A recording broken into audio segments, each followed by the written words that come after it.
The following podcast contains opinions from paid professionals. The information provided in this podcast is general in nature and not advice. For free and confidential support, call 1-800-858-858 or visit gamblinghelponline.org.au.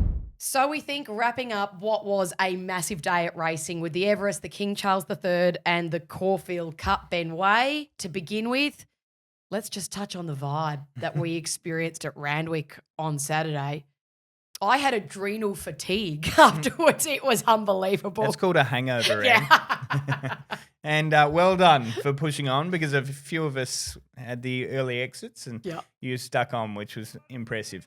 Hey, I was out the back for the majority of it, so most of my day was spent near the Theatre of the Horse. So I made the mistake at one point, for those unaware, where the studio is, the 7 studio out the back, typically where you guys are based. There's a lift there that's unbearably slow.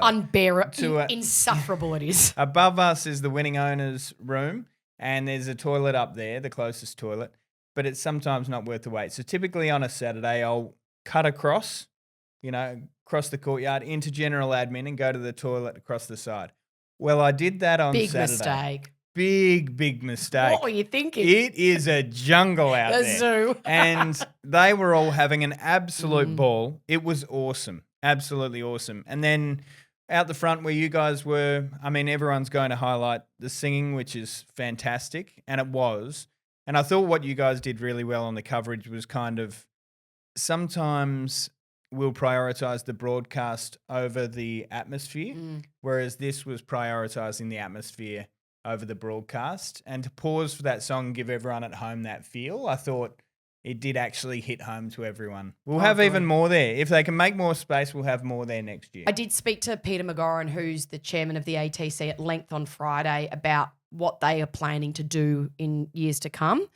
And the infield is the big opportunity. I think they tried it year one with the Everest, but obviously it wasn't the big, gigantic success it is now. I think if they could facilitate maybe like mini corporate young hospitality marquees in there, or maybe it's a birdcage rails car park situation a la Flemington, I think you could get another 10,000 in the infield. So that's an option. Well, the visibility is the issue, but not that anyone cares, but birdcage-wise in Melbourne and even in the car park, clearly there's none. So people going there aren't going to watch the races, and that's all well and good, but I think you do have the option at Randwick where you could have infield and visibility at the same time. So it's something to entertain. I remember in Adelaide growing up for Adelaide Cup Day and even at Oakbank, the infield was absolutely the place to be. It would be heaving, and people find that hard to believe being Adelaide, but you could drive your cars into the middle and you could pretty much put a tent up, put a marquee up, sit there with your own barbecue and drinks, and I think you paid per car. It was whatever the car could bring in was fine, and it was a scene. My husband says the same thing. He remembers those days, and particularly one day when I think his mum and dad and the 4 kids rolled up and they're in the infield probably playing with you and all your mates, and Charlie's dad basically refused to leave, and he was having way too much fun. So his mother got in the car and drove them all home, and I don't think they spoke for another 3 or 4 days. Worth it. But I think how many years later, 30-something years on, they're still very happily married. They're still fine. But it's one of the great blues of their marriage was wrapping up after an Adelaide Cup Day in the infield. I can assure you they weren't the only blue being had that day or in that venue. So racing-wise, it did live up to the hype. The Everest was fantastic. It delivered storylines galore. Craig Williams is an obvious one, I think, especially given what happened with Giga Kick last year and all the Everest build-up on that front. To then beat Giga Kick was remarkable. If you watch the vision back, Giga Kick had a stumble with about 50 to go. Trying too hard, Mark Sarra said. I think it cost him the race. Yeah. I think he had it at his mercy at that point. At a accountability level for us, geez, I got Bella Nipotina wrong. Same. And we got that wrong. You know, you got to put your hands up and go, wow, she's an amazing mare. Having said that, though, I didn't expect her to be going forward and sitting 3 wide the trip outside leaders. No. That was a surprise. There were a couple of surprises through the day. Ostruck is another one that sort of jumps out at you as going, hang on, so every map had you last and you've settled leader. Bella Nipotina, I definitely didn't anticipate they would go forward. I guess a lot of that happens at jump time. If she jumps cleanly, which she obviously did, then you think, ooh, maybe this is an option. But she was so brave late. Unbelievable. She was a sitting shot, and when everyone else popped, she just kept on trying.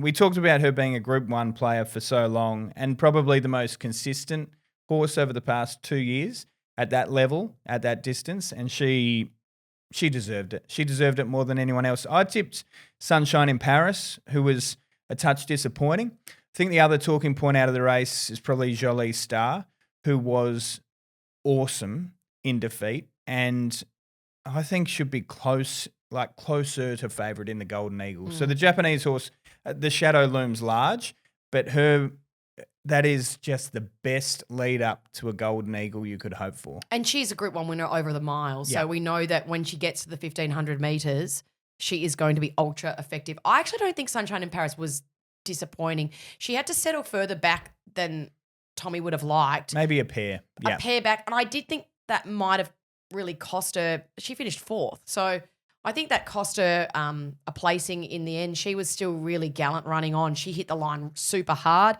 I Wish I Win was extremely disappointing. Something's got to be amiss there. I'm sure we'll get some wash up from the stable.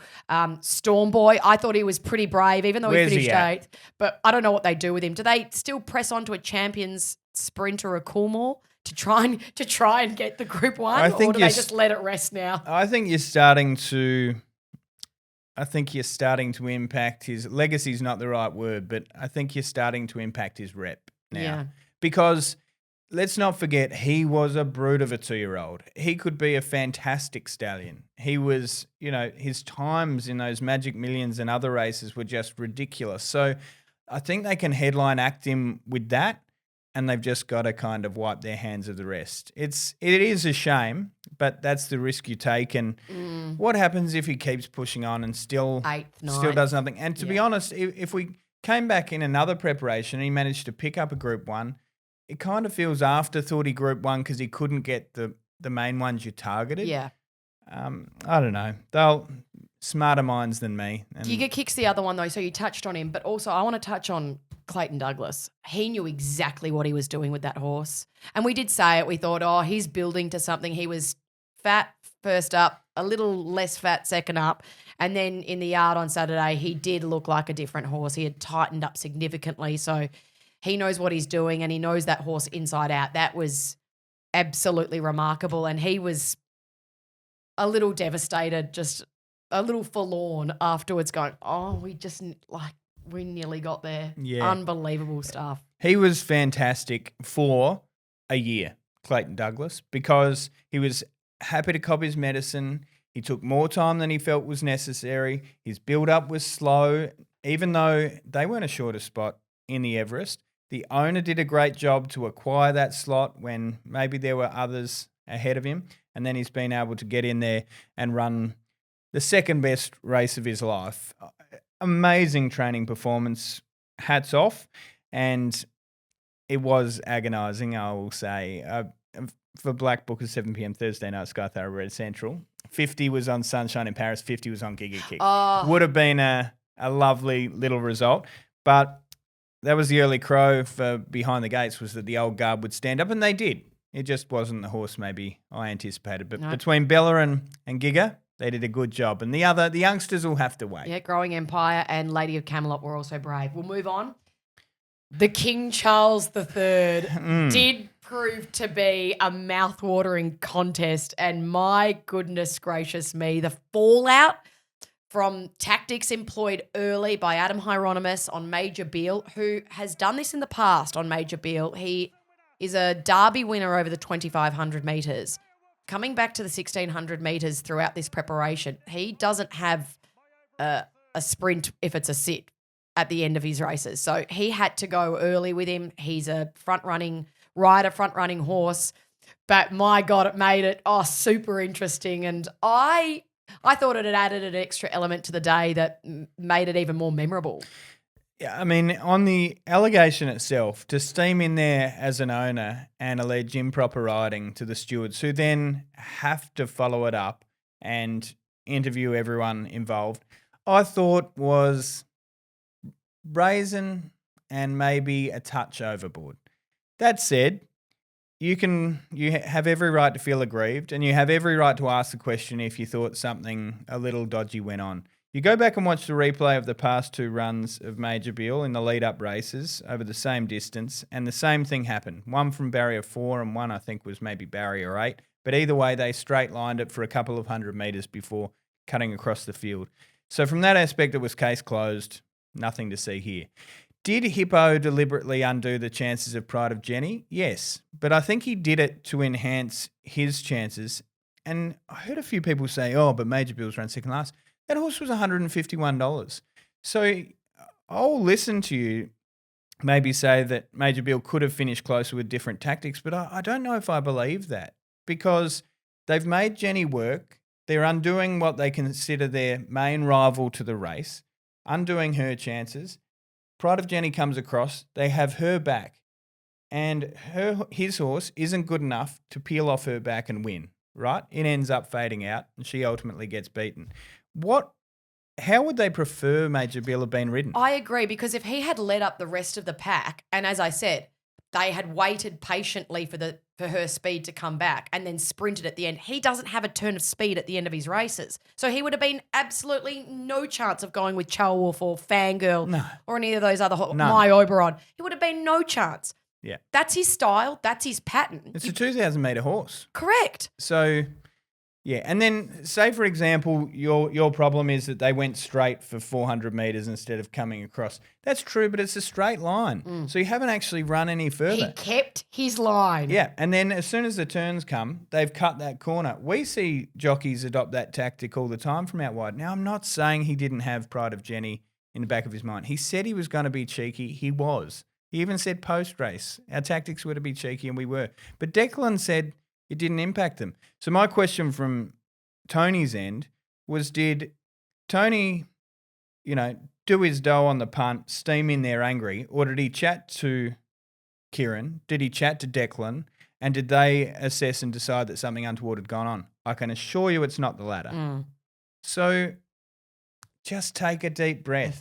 You have a right to be disappointed. You have a right to never put Hippo on any of your horses ever again, Tony. Yeah. Right, but if it you're right, didn't sit well with me. It's a big charge. It's a big allegation. If he had consulted Declan afterwards, who went in, and as you said, he said to stewards, it didn't impact, that says everything that you need to know. That conversation obviously didn't happen. Chalwolf, though, we are looking at a superstar here. We are. He has won 2 of the biggest Group 1s in Sydney throughout the spring in a space of 2 weeks. I mean, Joe Pride, and what about his day? He wins another Group 1 with this very progressive 4-year-old who the bar is raised yet again at weight for age, and he was just immense. Not too far earlier in the day, he thought that he'd lost his superstar in Think About It in the Sydney Stakes, but this horse and his will to just get on with it, I could not believe. We were standing there post-race. I chatted to Josh Parr, who had won on board Overpass, and wasn't he absolutely stellar in that? And I said, oh, what about Think About It? And poor Joshy, I mean, we love Joshy. He's just such a lovely, lovely guy. He goes, I feel bad because I didn't see what had happened. Obviously, he was out in front. He hadn't taken in. And he goes, can you let me know if the horse is okay? Anyways, he was about to do his interview with Corey Brown, and we saw this bay head pop up, and I went, Josh is all right. Yeah. And he goes, no one could believe it. It was extraordinary. Yeah. And a lovely scene, albeit brutal and very real, of Jason Collett falling and then immediately running over towards the horse. And, it was a severe bleed. The horse wasn't well, but when you see the blue go up, you immediately think, we've got a major drama here. We may not see this horse again. And I know a few of the owners, and they rode the roller coaster. They were so excited. He's looming up on the turn, albeit off a pretty wide run, and they're thinking, oh, right, here we go. And then suddenly they think they've lost their horse. They were absolutely relieved. 0.01 seconds of thought in terms of whether this horse would ever race again. Oh, God, no. They just said, nope, retired, done. Thank you very much for your service. Go and have the best life you can possibly have, which is lovely. To Joe, he is an emotional guy, right? He can vent on Twitter, and he's vented a few times over the past few weeks, whether it be about the Kenzo track or whether it be about the ATC slot going to Giga Kick. He cops 2 outside draws in his 2 main races, apart from Chaya Wolf's, obviously. And yet he comes out of it with Private Eye running an absolute bottler. Think about it, we know things didn't go to plan, but he's alive and well, and that's all we can hope for. And Chaya Wolf, who takes out the King Charles. He is a brilliant trainer, and I was so happy for him. The day ended how it should have, albeit with a sick horse who's thankfully well. We talk about Josh. He's one of the good guys too, Joe. Yeah. The Caulfield Cup. Another good guy in racing is Harry Coffey, and it's well known about his battle with cystic fibrosis throughout his entire life. There was a time when he was riding early doors before he's been able to get this new medication that has completely changed his life, where he would sit in the car driving 2-3 hours to race meetings on a ventilator to be able to clear his lungs to be able to ride that day. And you chat to other jocks around him who rode with him during that period where he didn't have this new lease on life that he's got now, and he would sound pretty sick post the post because he'd exerted himself and his lungs couldn't cope with it. But he is such a lovely guy. He works so incredibly hard. He has health battles that no other jockey can even imagine coping with week in, week out. And to win a major on a horse like Duke de Sessa, who has been frustrating for punters over the past couple of years. Good training performance. I mean, Kieran Maher had a day out, didn't he, with winning not only the Everest but the Caulfield Cup. But for me, the story was Harry Coffey and a good guy getting a great win.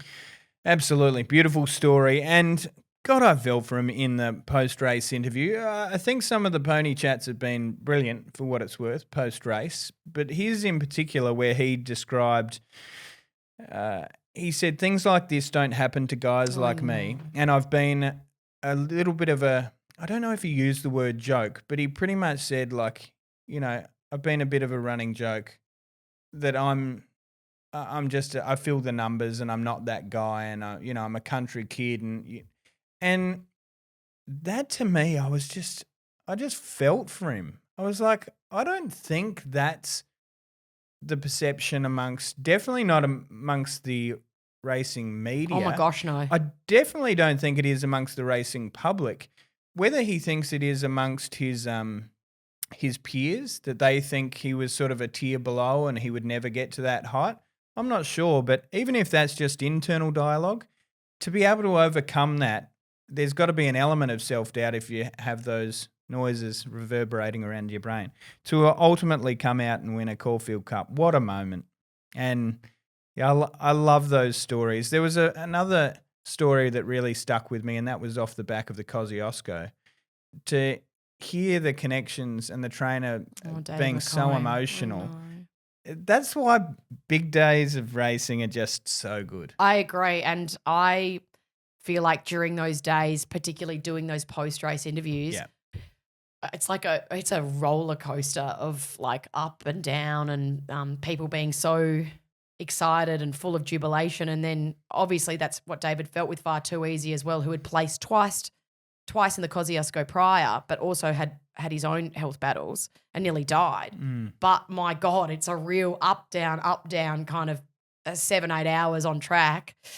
Some marvellous stories to come out of both Randwick and Caulfield on Saturday, but we feel like we're just getting started in terms of the spring.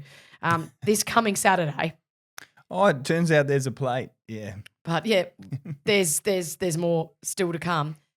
Okay, we're going to preview the Cox Plate, obviously, when we get final fields and we come back on Thursday. But at the moment, we're looking at a field of 5 or 6.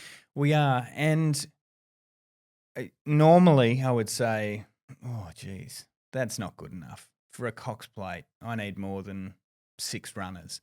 But when you look at the 6, it's going to be one hell of a race. Yeah. I do think that it's raised one problem. And the Caulfield Cup, I wasn't so convinced about the Caulfield Stakes and Everest. I wouldn't be as convinced if it was Cox Plate and Everest. But I think Caulfield Cup Everest Day was the perfect mix. You've got a sprint, this brash new audacious sprint, huge money, everything. You've got the history of a staying event and the Caulfield Cup. I love that juxtaposition. I Yeah. think it works well. I love the timings. And weirdly, for two jurisdictions that infamously don't get along or look after each other, that has melded well. And they both win because turnover is high. I'm not convinced the King Charles 1 week out from the Cox Plate works. I am always hesitant to say Melbourne should move given how structured and historical those events are. And the King Charles is a tricky one because they probably don't want it to be run at Rosehill and they want another Group 1 on Everest Day. But the Hill Stakes meeting is lacking a flagship. So is it potentially one that shifts? I don't think they will, but it does take away from the Cox Plate This year it field. has, Yeah. for sure, because you look at horses that ran in the King Charles III that would likely go to a Cox Plate if there was your typical 2 weeks in between runs. Fangirl, questions as to how well she's going maybe, or if the deck was too soft for her, but she ran a huge race in the Cox Plate last year and arguably could have won it. The winner came from where she did. Yeah. A length further back. So she was the disappointing Yeah, one. but I imagine if there was 2 weeks in between the King Charles III and the Cox Plate, she would have gone there. Yeah. You never know, maybe Chelwolf would have gone there. My Oberon, he will go to the Champions Mile, but maybe he could have gone there as well with 2 weeks in between runs. Like there's a few horses that you go, oh, okay.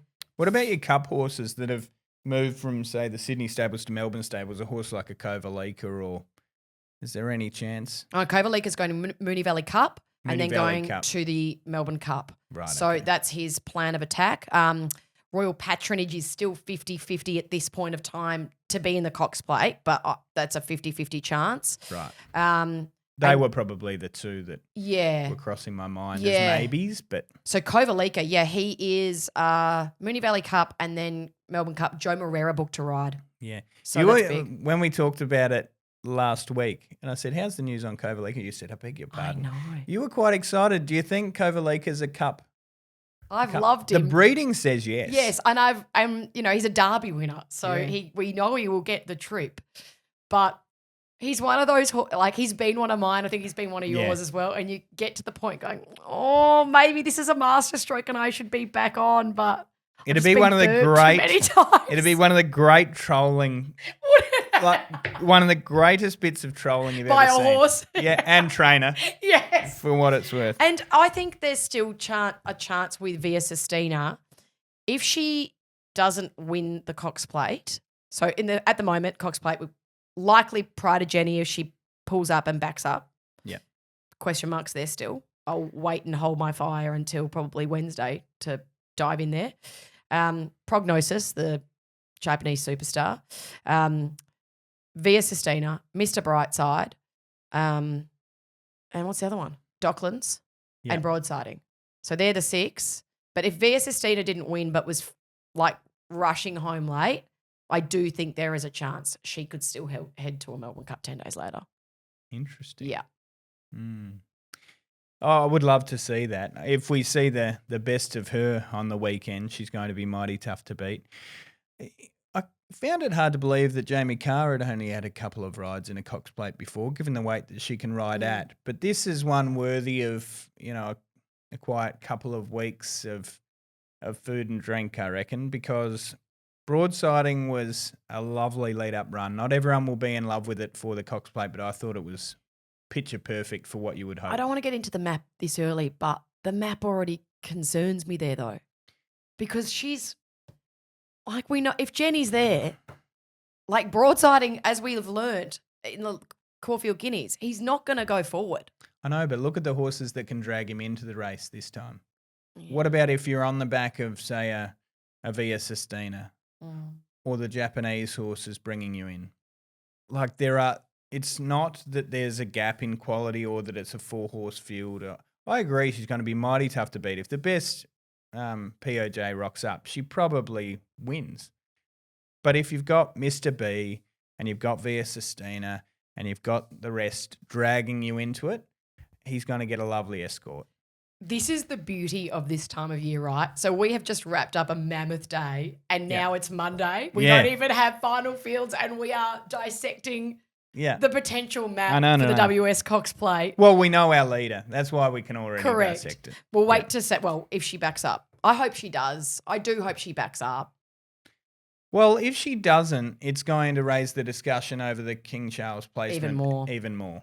Yeah. And their decision to try and do both within the space of 8 days. Now, we're all looking ahead to the Cup and trying to find our Cup winners, and it feels as though more are dropping their hands instead of putting their hands up at the moment. Do you feel that?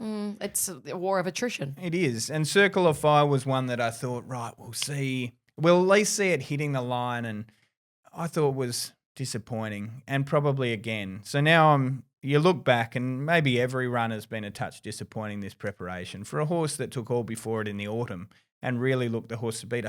For probably 4 or 5 months, it was $5, $6 favourite.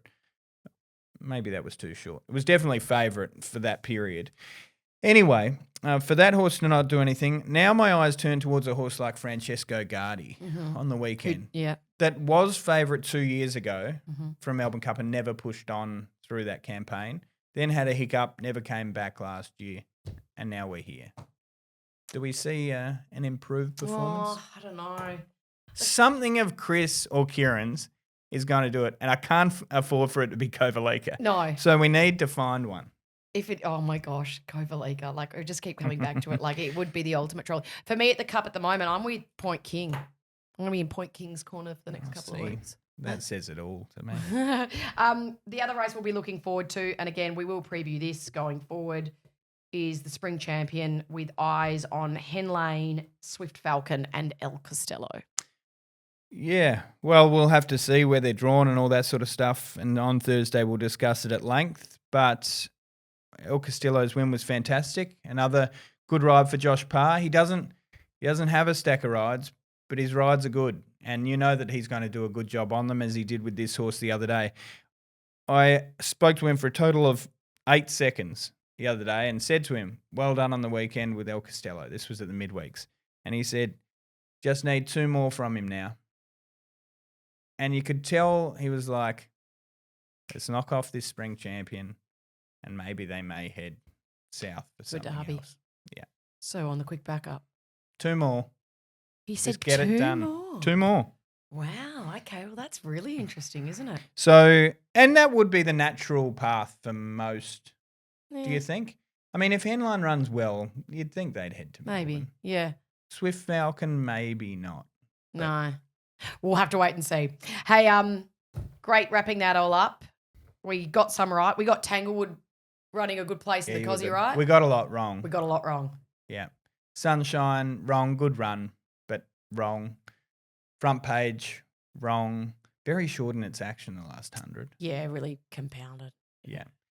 And I know the owners were a little bit, like, as soon as that rain was coming the night before, they were, oh, this isn't that good. Yeah. But best horse probably won. He was really good. What else did we get? Did we get anything right? You were good with Tanglewood. That was a good each-way play. You're right. Caulfield Cup, we didn't have the old hand standing up was worthwhile, and I didn't have Duke. I've had Duke a million times. Zardozi? Yeah, Zardozi pass mark for us. That's who led me astray Saturday night, by the way. Oh. Mr. Cummings. I was about to say Zardozi on the quick backup on a night out. James did. Yes. My husband and James and I were the last 3 standing on Saturday night. James is very he's Raoul Dravard sometimes in racing. He doesn't get silly though. Straight back. So when he is sort of we were just sitting around having a quiet drink talking about the day that had been. But when he gets the glint, I feel like you got to go with him. Yeah. You have to support him. But still, whatever time it was, before midnight, don't worry. But still, whatever time it was, we're just still talking about racing. Yeah. And still dissecting the day's racing. We are complete sickos. And we're still doing it on a Monday. Yeah, how good. We will not rest. We will be back Thursday for another episode to preview the Cox Plate and the Spring Champion Stakes on So We Think. You win some, you lose more. For free and confidential support, call the number on the screen or visit the website.